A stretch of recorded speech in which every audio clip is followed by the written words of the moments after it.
بسم اللہ الرحمن الرحیم۔ السلام علیکم پیارے دوستو، ہم آپ کو حضرت عمر رضی اللہ تعالی عنہ کے ایمان لانے کا واقعہ بھی سنائیں گے، لیکن پہلے آپ کو مسلمانوں کی پہلی ہجرت کے بارے میں بتاتے ہیں۔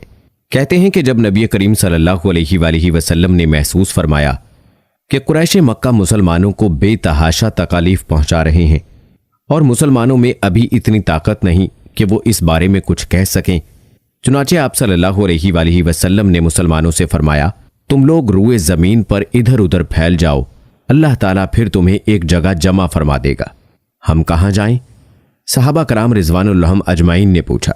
آپ صلی اللہ علیہ وآلہ وسلم نے ملک حبشہ کی طرف اشارہ کرتے ہوئے فرمایا، تم لوگ ملک حبشہ کی طرف چلے جاؤ، اس لیے کہ وہاں کا بادشاہ نیک ہے، وہ کسی پر ظلم نہیں ہونے دیتا، وہ سچائی کی سرزمین ہے، یہاں تک کہ اللہ تعالیٰ تمہاری ان مصیبتوں کا خاتمہ کر کے تمہارے لیے آسانیاں پیدا کر دے۔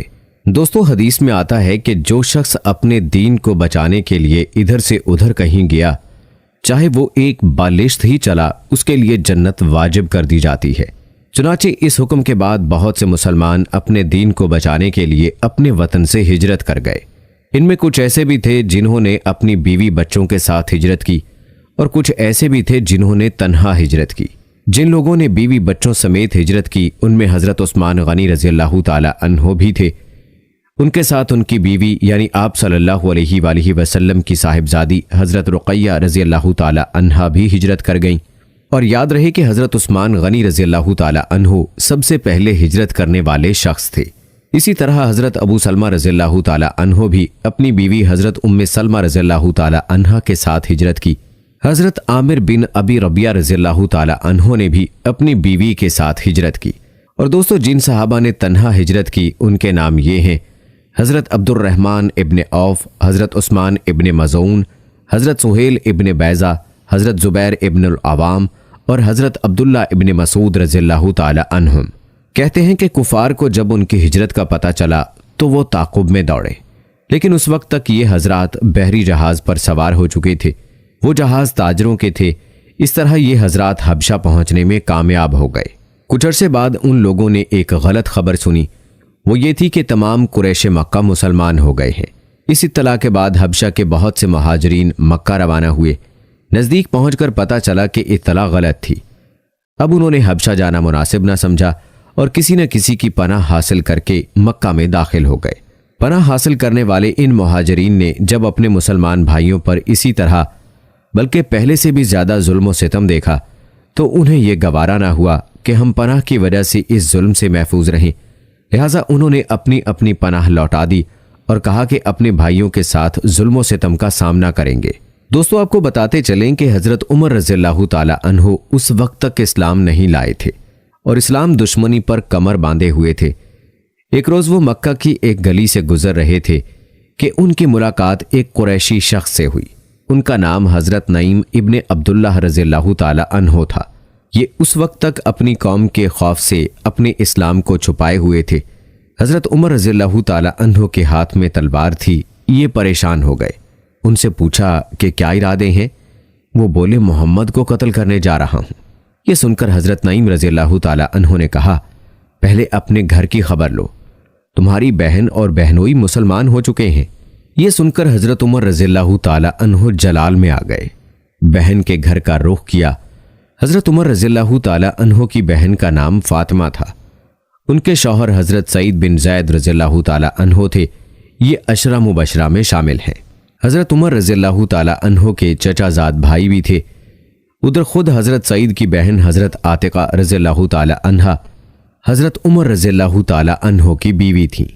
بہن کے دروازے پر پہنچ کر انہوں نے دستک دی، اندر سے پوچھا گیا، کون ہے؟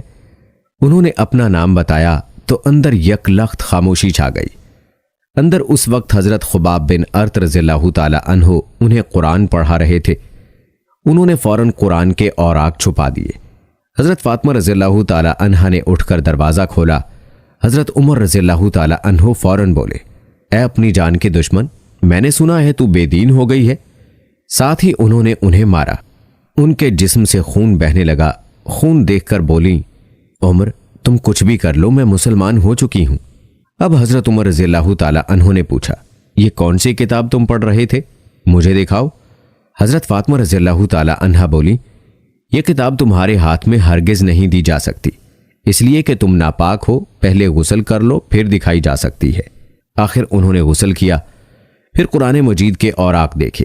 جیسے ہی ان کی نظر بسم اللہ الرحمن الرحیم پر پڑی، ان پر ہیبت طاری ہو گئی۔ آگے سورہ طٰہٰ تھی، اس کی ابتدائی آیات پڑھ کر تو ان کی حالت غیر ہو گئی۔ بولے، مجھے رسول اللہ صلی اللہ علیہ وآلہ وسلم کے پاس لے چلو۔ حضرت خباب بن ارت اور حضرت سعید بن زید رضی اللہ تعالی عنہ ادھر ادھر چھپے ہوئے تھے۔ ان کے الفاظ سن کر سامنے آ گئے۔ بعض روایات میں یہ آتا ہے کہ حضرت سعید بن زید رضی اللہ تعالی عنہ کو بھی حضرت عمر رضی اللہ تعالی عنہ نے مارا پیٹا تھا۔ اس کا مطلب ہے صرف حضرت خباب بن ارت رضی اللہ تعالی عنہ چھپے ہوئے تھے۔ بہرحال اس موقع پر وہ سامنے آ گئے اور بولے، اے عمر، تمہیں بشارت ہو، اللہ کے رسول صلی اللہ علیہ وآلہ وسلم نے دعا مانگی تھی کہ اے اللہ، دو آدمیوں میں سے ایک کے ذریعے اسلام کو عزت عطا فرما، یا تو عمرو بن حشام یعنی ابو جہل کے ذریعے، یا پھر عمر بن خطاب کے ذریعے۔ دوستو، ایک روایت کے مطابق آپ نے فرمایا تھا، ان دونوں میں سے جو تجھے محبوب ہو اس کے ذریعے اسلام کو عزت عطا فرما۔ آپ صلی اللہ علیہ وآلہ وسلم نے یہ دعا بدھ کے روز مانگی تھی۔ جمعے کے روز یہ واقعہ پیش آیا۔ حضرت خباب بن ارد اور حضرت سعید بن زید رضی اللہ تعالی عنہ انہیں دار ارقم لے گئے۔ دروازے پر دستک دی گئی، اندر سے پوچھا گیا، کون ہے؟ انہوں نے کہا، عمر ابن خطاب۔ یہ بات حضور صلی اللہ علیہ وآلہ وسلم کو بتائی گئی کہ دروازے پر عمر بن خطاب ہیں۔ آپ نے ارشاد فرمایا، دروازہ کھول دو، اگر اللہ تعالیٰ نے اس کے ساتھ خیر کا ارادہ فرمایا ہے تو ہدایت پا لے گا۔ دروازہ کھولا گیا۔ حضرت حمزہ رضی اللہ تعالی عنہ نے انہیں اندر آنے کی اجازت دی۔ پھر دو صحابہ نے انہیں دائیں بائیں سے پکڑ کر آپ کی خدمت میں پہنچایا۔ آپ صلی اللہ علیہ وآلہ وسلم نے فرمایا، انہیں چھوڑ دو۔ انہوں نے حضرت عمر رضی اللہ تعالی عنہ کو چھوڑ دیا۔ وہ نبی اکرم صلی اللہ علیہ وآلہ وسلم کے سامنے بیٹھ گئے۔ آپ صلی اللہ علیہ وآلہ وسلم نے ان کے کرتے کا دامن پکڑ کر انہیں اپنی طرف کھینچا اور فرمایا، اے ابن خطاب، اللہ کے لیے ہدایت کا راستہ اختیار کرو۔ انہوں نے فوراً کہا، میں گواہی دیتا ہوں کہ اللہ تعالیٰ کے سوا کوئی معبود نہیں، اور یہ کہ آپ اللہ کے رسول ہیں۔ ان کے یہ الفاظ سنتے ہی نبی اکرم صلی اللہ علیہ وآلہ وسلم اور مسلمانوں نے خوشی سے بےتاب ہو کر اس قدر زور سے تکبیر کہی کہ مکہ کے گوشے گوشے تک یہ آواز پہنچ گئی۔ آپ نے 3 بار ان کے سینے پر ہاتھ مار کر فرمایا، اے اللہ، عمر کے دل میں جو میل ہے اس کو نکال دے اور اس کی جگہ ایمان بھر دے۔ دوستو، روایات بتاتی ہیں کہ اس کے بعد حضرت عمر رضی اللہ تعالی عنہ قریش کے پاس پہنچے۔ انہیں بتایا کہ وہ اسلام لے آئے ہیں۔ قریش ان کے گرد جمع ہو گئے اور کہنے لگے، لو، عمر بھی بے دین ہو گیا ہے۔ کہتے ہیں کہ عتبہ بن ربیعہ آپ پر جھپٹا، لیکن آپ نے اسے اٹھا کر زمین پر پٹخ دیا۔ پھر کسی کو ان کی طرف بڑھنے کی جرت نہ ہوئی۔ اس کے بعد آپ نے اعلان فرمایا، اللہ کی قسم، آج کے بعد مسلمان اللہ تعالیٰ کی عبادت چھپ کر نہیں کریں گے۔ اس پر نبی اکرم صلی اللہ علیہ وآلہ وسلم مسلمانوں کے ساتھ دار ارقم سے نکلے۔ حضرت عمر رضی اللہ تعالی عنہ تلوار ہاتھ میں لیے آگے آگے چل رہے تھے۔ وہ کہتے جا رہے تھے، لا الہ الا اللہ محمد الرسول اللہ، یہاں تک کہ سب حرم میں داخل ہو گئے۔ حضرت عمر رضی اللہ تعالی عنہ نے قریش سے فرمایا، تم میں سے جس نے بھی اپنی جگہ سے حرکت کی، میری تلوار اس کا فیصلہ کرے گی۔ اس کے بعد رسول اللہ صلی اللہ علیہ وآلہ وسلم اور تمام مسلمانوں نے کعبہ کا طواف شروع کیا۔ حضرت عمر رضی اللہ تعالی عنہ آگے آگے رہے۔ مسلمانوں نے کعبہ کے گرد نماز ادا کی۔ سب نے بلند آواز سے قرآن کی تلاوت بھی کی، جبکہ اس سے پہلے مسلمان ایسا نہیں کر سکتے تھے۔ پیارے دوستو، اللہ تعالیٰ نے حضرت عمر رضی اللہ تعالی عنہ کو عظیم صفات سے نوازا تھا، اور آپ رضی اللہ تعالی عنہ عظیم الشان کے مالک تھے۔ کسی نے شان عمر کے بارے میں امیر شریعت سید عطا اللہ شاہ بخاری رحمہ اللہ سے سوال کیا۔